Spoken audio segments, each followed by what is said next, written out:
La ilaha illallah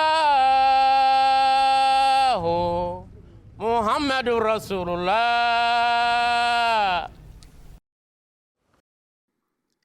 أعوذ بالله من الشيطان الرجيم بسم الله الرحمن الرحيم.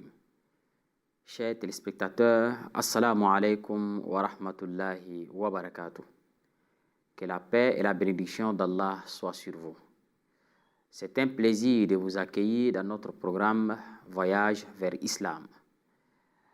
Dans ce programme, nous échangerons avec des membres afin de savoir pourquoi ils ont accepté à un moment donné de prendre certaines décisions.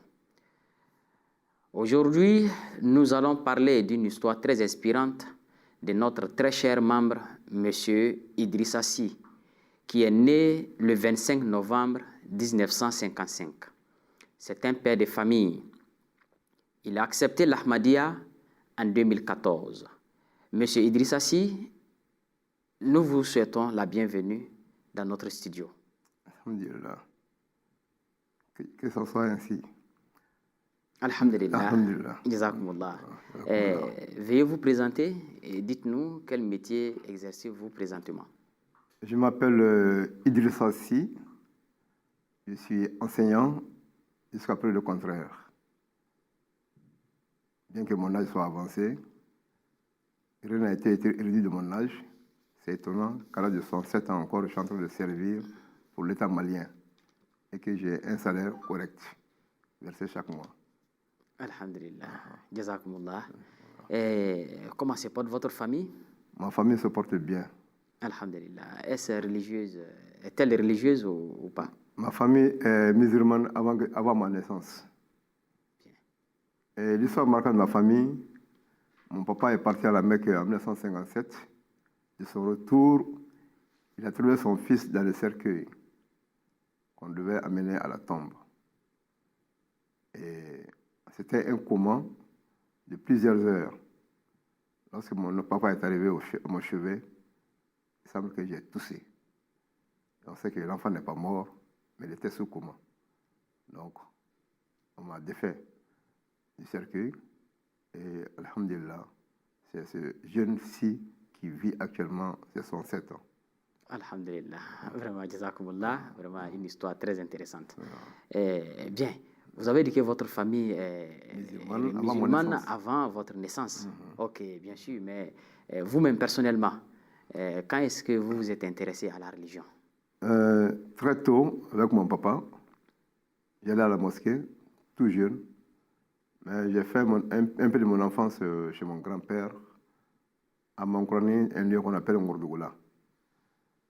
Et c'était un grand-père puissant et riche. Et cela, c'est dû au divorce de ma maman. Donc, en 1960, du Mali, mon papa a tout fait pour me récupérer. Et c'est en 1960 que je suis parti chez moi à Boula Hamo, d'où réside mon papa. Et très tôt, disons que j'ai été à l'école coranique en 1964, pendant l'hivernage. Et la même année, octobre 1964, j'étais à l'école des chrétiens, qu'on appelle l'école catholique à Sikasso. Donc, octobre 1964, et je suis sorti avec le DEF en 1974 pour aborder le lycée de Sikasso. Donc, j'ai fait des choses. Le bac n'a pas été très facile. Et ce n'est qu'en 1979 que j'ai décroché le bac. Et je suis parti en Côte d'Ivoire pour enseigner pendant 10 ans. Mais avant cela, bien que musulman tout jeune, j'ai été initié aux plantes médicinales à partir de 8 ans. Donc, dans ce goût des plantes médicinales, j'ai trouvé que ce sont les féticheurs qui ont la connaissance. Et tout jeune, à l'âge de 12 ans déjà, j'avais commencé à faire les plantes, à me lever tout seul, à chercher cette connaissance et à même chercher à fabriquer des fétiches, sans que mon papa ne sache. Donc, je suis devenu un grand féticheur, un très grand de fétiches, de 1970 jusqu'à 1979. Et alhamdulillah, c'est mon départ en Côte d'Ivoire, présent à Bergerville, où mon premier logement, que là, j'ai senti que je faisais l'âge majeur. À mes 25 ans, j'ai tout abandonné comme fétiche. Je cherchais les documents musulmans, je lisais pour comprendre qu'est-ce que c'est vraiment l'islam. Et là, depuis 1980 jusqu'à nos jours, en tout cas, j'observe correctement les obligations de l'islam. Masha'Allah, jazakumullah, sanal jaza. Ce qui veut dire que vous avez trouvé que vraiment la vérité n'était pas là-bas, mais c'était vraiment de chercher le Dieu, le vrai Dieu, et de l'adorer, et cela se trouvait en islam. Vraiment, jazakumullah. Est-ce vous le premier Ahmadi de votre famille? Oui, je suis le premier à adhérer à la Jamaat islamique Ahmadiyya. Mais je ne suis pas le premier à comprendre, à savoir que l'Ahmadiyya existait. Ma famille et mon quartier ont su la Jamaat avant moi. Mais le courage manque aux gens d'adhérer. Dans la famille, j'ai été le premier à adhérer. Et par le biais de mon grain, qu'on appelle communément là où je cause. Parce que après le fétichisme, lorsque je suis venu dans l'islam, j'ai fait plusieurs sectes. J'ai fait la Tijania, donc ce qu'on appelle la Tarbiya. Donc j'ai reçu le niveau Muqaddam, pas sans être le Muqaddam bien sûr, mais j'ai reçu ce niveau. Et je suis le premier aussi à créer l'association d'Ansardine à Bougoula Hamo dans mon quartier. Alors, je suis secrétaire général de cette association. Par le fil du temps, ce que j'ai cru que c'était la conquête aller vers Dieu, j'ai trouvé que c'était une conquête aller vers l'être social. En tant qu'humain, je n'ai pas couru derrière un être humain, mais je cours vers Dieu. Donc là, j'ai laissé tomber le problème en sardine et je m'étais concentré sur la Tijania. Dieu faisant les choses, l'inspiration que j'ai eue depuis 1984 de la Jamaat, sans savoir que c'était la Jamaat, c'est fait à Tegoubé 1. En 1981, j'ai constaté que des jeunes... À Tegoubé 1, c'est-à-dire en Côte d'Ivoire. En Côte d'Ivoire. J'ai constaté que les jeunes se promenaient, curaient les fossés, nettoyaient. Quand il y avait des événements chez des gens, ils venaient, ils participaient correctement afin de soulager les peines de ces gens-là. Je me suis dit, je pose la question à certaines personnes, qu'est-ce que ce groupe de jeunes? On m'a dit que c'est un groupe de musulmans, de jeunes musulmans. Mais personne n'a su me dire que c'est la Jamaat islamique Ahmadiyya. En 1991, de retour de la Côte d'Ivoire chez moi à Bougoula Hamo, j'ai voulu créer une telle association. Dieu faisant les choses, j'ai demandé à mon imam, qui était un ami, sinon un ami, un jeune frère, un ami, j'ai dit que, imam, j'ai fait un constat en Côte d'Ivoire. J'ai trouvé que des jeunes curent des fossés, nettoient le quartier, aident les personnes en difficulté, soulager leurs peines. Je voudrais créer un tel groupe à Bougoula Hamo pour qu'on fasse recours à la population. Il m'a dit qu'il y a un groupe qui est sur place. J'ai dit où? Il dit chez Abokar Medine. Excusez-moi que de dire le nom, c'est incontournable. Donc j'ai adhéré à ce groupe-là. Au final, j'ai trouvé que le monsieur était en conquête d'une place dans l'Amépi. Parce qu'un jeudi, il a eu à dire à l'Assemblée, vaut mieux être le premier à faire tort à un individu que de laisser l'individu te faire un tort. J'ai mis ça dans mon calepin, j'ai analysé, j'ai trouvé que est-ce que Dieu permet à quelqu'un d'offenser son prochain? Est-ce que Dieu permet à un individu de faire tort à son prochain? Et de là, j'ai abandonné cette association et dit que ce n'est pas la voie que je cherche. C'est après cela que Ansardine est venue, la Tijania est venue. Et dans la Tijania, j'ai trouvé que tout ce qu'on fait, c'est pour le bénéfice du chèque. Tout le monde cherche la baraka de chèque, mais ce n'est pas l'aide au prochain qu'on cherche. Je me suis dit que toujours, le Dieu que je cherche n'est pas dans cette secte. Donc je me suis retiré. Quand je vais dans mon grain, même s'ils assemblent, ils font leur zikr ensemble, moi je fais mon zikr particulier. Il dit que je n'ai pas de groupe encore. Parce que là où je cherche Dieu, je trouve les hommes là-bas, je ne trouve pas Dieu. Masha'Allah. Donc, quand vous avez accepté l'Ahmadiyya, pour finir, est-ce que vous avez fait face à des difficultés? C'est dans ce groupe-là que j'étais, qu'ils m'ont dit que monsieur Si, ton secte est venu maintenant à Sigasso. Il dit, mon secte est venu à Sigasso, qu'est-ce que c'est? Quelqu'un vous a dit ça là-bas? Oui, oui. Il dit qu'il y a une radio qui parle actuellement, on parle de Jamaat islamique Ahmadiyya. Ceux-là, tu peux les adhérer parce que tu veux la vérité. Là où tu es là, il faut aller là-bas. Celui qui vous a dit ça était ahmadiste? Non, il n'est pas ahmadi. C'est un marabout. Mais il a su que selon votre attitude, que je peux aller dans la Jamaat. Donc je suis parti, j'ai pris la fiche de la Bayat. Sans signer. J'ai fait plus d'une semaine, j'ai mon Coran traduit en français, je lis le Coran, j'essaie de voir si est-ce que la fiche là, quel rapport y a-t-il entre cette fiche de Bayat et le Coran? J'ai trouvé que tout ce qu'on dit dans la fiche est exactement dans le Coran. Donc je vais signer la Bayat. Le jour que j'ai signé la Bayat, alhamdulillah, j'ai vraiment serré la main c'est-à-dire de Ghulam Ahmed Assalam. Il est venu me serrer la main. En rêve? En rêve. Je l'ai vu, l'être plus social est venu en corps humain, mais je lui ai donné la main. Donc je me suis dit, réellement, j'ai trouvé ma voie.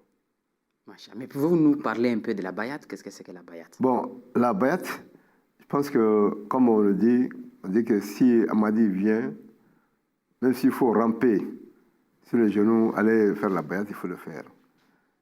Et étant à Sigasso, lorsque j'ai fait la Bayat, en serrant la main de Mahdi, alayhi salam, j'ai trouvé que vraiment ma Bayat a été correcte. C'est ce qu'il faut pour moi. Et dès lors, ma famille est Ahmadi. Et ici, on peut savoir que j'ai un garçon qui est là, Mohamed Lamine Si, qui est quand même attaché aussi à la Jamaat comme moi. Masha'Allah, Jazakumullah. Voilà, donc la question qu'on avait posée était que est-ce que vous avez fait face à des oppositions? Donc, bon, malheureusement, dans mon quartier, je suis très craigné, on me craint beaucoup. Personne n'ose me dire face à face que ce que tu as fait n'est pas bon. Parce qu'on sait qu'intellectuellement, je le dépasse. Il y a eu quelqu'un qui m'a dit à me dire ça, mais ça, c'est dans un quartier Médine. Entre Médine et Amdala, il y a un petit quartier là-bas. Il me dit que, mais si, un intellectuel comme toi, comment est-ce que tu as fait pour accepter la Jamaat islamique Ahmadiyya? Il dit, est-ce qu'il y a quelque chose dans le Coran qui contredit cette Jamaat-là? Est-ce qu'un malheur n'est pas en train de courir derrière toi? Le même mois, le garçon est tombé hypertendu et puis il allait décéder. Certains disent qu'il a manqué de respect à Imam Mahdi alayhi salam, que c'est pourquoi il a eu cette souffrance-là. Moi, je n'en sais rien. Voilà. Donc, particulièrement, vraiment, je n'ai pas eu de position. Et c'est là, ça ne m'enchante pas, parce que c'est quand il y a opposition, il y a progrès. Les gens me craignent. Quand je viens, même s'il y a quelqu'un qui dit quelque chose, on me cache, on ne me le dit pas. Parce qu'on me sait tout jeune, j'étais un grand féticheur. On pense que je peux tuer. Et quand j'ai adhéré à l'islam, c'est au jeu de tout le monde. Je n'ai jamais menti, je ne sais pas mentir. Et je ne peux pas courir, je ne fais pas n'importe quoi, donc on me craint. Donc peut-être que cette stabilité-là fait que vraiment, il n'y a pas de progrès dans mon quartier à cause de cette crainte-là. Masha'Allah, vraiment, alhamdulillah. Je vous remercie beaucoup. Je vous en prie. Et maintenant, qu'est-ce que vous a réellement, exactement attiré vers l'Ahmadiyya? Bon, comme depuis, je vous ai dit que l'activité des jeunes au niveau de Ategoubé m'a cherché à savoir quel est ce groupe, comment le concevoir. Et finalement, j'ai trouvé que c'est cela dans l'Ahmadiyya, parce que il y a les Koulam qui font ces corvées-là, à un moment qu'on appelle comment le nom? Wakaraman. Wakaraman. Oui. Donc, je trouve que vraiment ce que je cherchais se trouve dans la Jamaat. Donc, ce que j'ai voulu créer est déjà créé par Dieu. Donc, alhamdulillah, je me remercie pour ça. Oh, masha'Allah, masha'Allah, jazakumullah, sanal jaza. Mais est-ce que quand vous avez accepté l'Ahmadiyya, est-ce qu'il y a eu un changement qui s'est opéré en vous? Bon, ça c'est radical, parce que ça ne fait que renforcer mon moral, surtout la contribution. Ça te permet de même de se maintenir financièrement par la grâce et la bénédiction du calife. Donc cela, c'est un progrès, cette stabilité que j'ai. Et dans la Jamaat, bien que les tajwid est dit dans le Coran, mais on trouve que cela est beaucoup explicité par la Jamaat. Et c'est une source d'inspiration du musulman pour se confier à Dieu avec ses problèmes. Donc ça me rose beaucoup. Masha'Allah, jazakumullah sanal jaza. Vous avez parlé tout à l'heure de Khalif, qui est le guide spirituel de la communauté musulmane Ahmadiyya. Est-ce que vous l'avez une fois rencontré? Est-ce que vous avez une relation avec lui? Je ne l'ai pas rencontré, je fais des lettres pour le calife. Et ces lettres, vous avez des réponses? Bien sûr. Les réponses, d'abord, je suis Moussi, j'ai reçu cette réponse. Et pour d'autres problèmes que j'ai évoqués, j'ai fait des lettres, j'ai lu des réponses. Voilà. Vous avez parlé de Moussi. Qu'est-ce que c'est? Moussi, c'est la wasiat. La wasiat. Ceux qui sont dans la wasiat. Ceux qui sont dans la wasiat. Vraiment, jazakumullah sanal jaza. Et maintenant, vous savez que partout, les gens disent que l'Ahmadiyya n'est pas islam, c'est-à-dire qu'il y a beaucoup d'allégations contre les Ahmadis. Et d'autres même vont loin jusqu'à dire que l'Ahmadiyya a d'autres Corans qui n'est pas le Saint-Coran que nous connaissons. Et l'Ahmadiyya est contre le Saint-Prophète Mohammed sallallahu alayhi wa sallam. Et quand vous entendez ça, ou bien quand vous avez entendu ça pour la première fois, qu'est-ce que ça vous a fait? Bon, comme je vous ai dit depuis le début, que lorsque j'ai pris la fiche de la Bayat, j'ai fait une comparaison avec ce qui est dans le Coran. En ce moment, je n'avais pas de Coran de la Jamaat en ce moment. Donc, le Coran que j'ai lu dans le marché, avant que je n'adhère dans la Jamaat, j'ai fait cette comparaison. Et lorsque j'ai eu le Coran de la Jamaat, j'ai trouvé que c'est le même Coran. On peut dire que le Coran de la Jamaat est bien explicite. Ça met en relief des connaissances que d'autres ont la carence de le mettre en surface. Vous parlez de la traduction. La traduction, par exemple. En tant qu'enseignant, je pense que je ne dis pas que je maîtrise beaucoup la langue française, mais quand je lis le Coran de la Jamaat et que je lis d'autres Corans, je trouve que c'est plus explicite que beaucoup d'autres Corans. Cela ne veut pas dire qu'il y a un autre Coran. Un autre Coran, vraiment, personne ne peut me dire ça, parce que comme je dis que vraiment on me craint. Je sais que le Coran que j'ai, c'est le Coran de l'islam que tout le monde peut utiliser. Donc, cela me réconforte. N'est-ce pas? Bon, vraiment, j'entends dans les débats dire ça, mais personnellement, face à face, personne n'a eu le courage de me dire que votre Coran, ce n'est pas un Coran de l'islam, c'est un Coran particulier à vous. Ou bien vous avez un prophète qui n'est pas le prophète des autres. Bon, personne n'a eu à me dire ça, vraiment, franchement. Je peux entendre, souvent j'entends ça dans les débats, et que j'entends, mais ce n'est pas quand même particulier comme ils le disent. Jazakumullah, j'ai comme ça l'envie de vous demander, après avoir accepté l'Ahmadiyya, finalement vous êtes Ahmadiste maintenant, est-ce qu'un jour ça ne vous est pas venu à l'idée de vouloir quitter l'Ahmadiyya, c'est-à-dire que est-ce que vous n'avez pas un regret d'avoir accepté l'Ahmadiyya? Bon, ce que je puisse dire, je peux me poser la question, est-ce que je suis en train de jouer réellement mon rôle d'Ahmadi? Aucun regret. Parce que ce qui est dedans, c'est Dieu qui a tout dit. Le Coran explicite ce que Ahmadiyya dit. Est-ce que moi, en tant qu'Ahmadite, est-ce que je suis correct? Est-ce que je suis en train de jouer le rôle pour que je sois un bon Ahmadi? C'est cette peine que j'ai actuellement. Mais un regret de quitter, je pense que Dieu ne m'a pas donné ce regret-là. Alhamdulillah. Jazakumullah. Nous allons parler un peu de l'actualité maintenant, l'actualité musulmane. Aujourd'hui, on voit partout, dans les médias, on entend, quand on parle de l'islam, donc on entend le terrorisme. De l'islam, c'est le terrorisme. Et puis quand on regarde aussi au sein de la communauté musulmane, on voit que partout, les musulmans se bagarrent. Celui-là n'est pas musulman, celui-là est ceci, celui-là. Bon, d'autres aussi prennent des fusils pour s'entretuer. Qu'est-ce que vous pouvez nous dire? Bon, c'est un constat que tout le monde a aujourd'hui. N'importe quel réseau, si vous allez dessus, c'est ce conflit que nous avons. Soit les prêcheurs se contredisent, les prêcheurs s'insultent. Bon, celui qui n'est pas musulman, entendre ces convergences, sinon se dit vraiment ces divergences, peuvent dire que qu'est-ce que c'est que l'islam? Mais Dieu merci, quand vous êtes sur une page où vous entendez un prêcheur de la Jamaat, vous trouvez l'islam. Il n'y a pas de violence dans l'islam. Il n'y a pas de contrainte dans l'islam.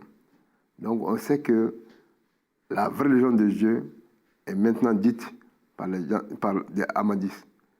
Sinon, sur les réseaux sociaux, vous allez trouver les mêmes prêcheurs qui se contredisent. Ils disent que ça c'est X, aujourd'hui, demain ça c'est Z, la même chose. Donc, cela quand même en train d'obstruer l'islam devant les non, c'est-à-dire le non alphabétisé. Les analphabètes actuellement ont des problèmes dans l'islam. Parce que les prêcheurs se contredisent tellement. Et le même prêcheur se contredit. Quand on dit les prêcheurs se contredisent, c'est autre chose. Mais le même prêcheur se contredit dans ses prêches. C'est là le grand problème. C'est turbulent, mais un Ahmadi est tranquille. Parce que quand vous allez entendre un prêcheur Ahmadi, et 50 prêcheurs Ahmadi disent la même chose. Et le même prêcheur Ahmadi n'a jamais dit ce qu'il va contredire. Donc, alhamdulillah, vraiment cela réconforte ma position, j'aime toujours. Vraiment, jazakumullah, Hassan al-Jaza, vraiment, c'est très très intéressant. Et nous avons l'envie même de toujours continuer, mais comme vous le savez, toute bonne chose a toujours une fin. Donc nous sommes pratiquement à la fin de notre émission, donc nous allons vous demander votre mot de la fin. Et quel conseil avez-vous pour les Ahmadis et aussi pour ceux qui ne sont pas encore des Ahmadis?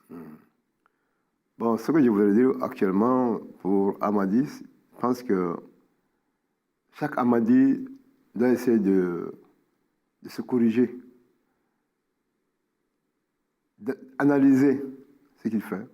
Est-ce que je suis en train de faire ce que je suis en train de dire? Est-ce que c'est le message réel d'Imam Mahdi alayhi salam? Et nous qui avons eu la chance de venir, nous ne sommes pas au meilleur par rapport à ceux qui n'ont pas encore la chance. Nous prions Dieu que ceux qui n'ont pas encore eu la chance de venir, que ce soit leur tour de venir et toucher la vérité et se marier avec cette vérité et mourir avec cette vérité. C'est ce que je voudrais dire. Et ceux qui ne sont pas encore des Ahmadis? On prie pour eux. Okay. Parce qu'ils ne sont pas meilleurs à eux. Mais comme ils n'ont pas eu la chance d'abord de venir, on prie qu'il y ait cette chance de venir comme nous. Et peut-être qu'ils vont nous dépasser. Donc, que Dieu nous donne cette perfection, qu'on n'est pas parfait, mais on veut tendre vers la perfection. Donc, que Dieu nous donne cette chaleur de nous perfectionner tous vers Dieu. Jazakumullah Hassan al-Jaza. Vraiment, merci beaucoup pour votre participation à notre programme. Alhamdulillah, chers téléspectateurs de la MTA, nous sommes à la fin de notre émission. Merci pour votre fidélité. Assalamu alaikum wa rahmatullahi wa barakatuh.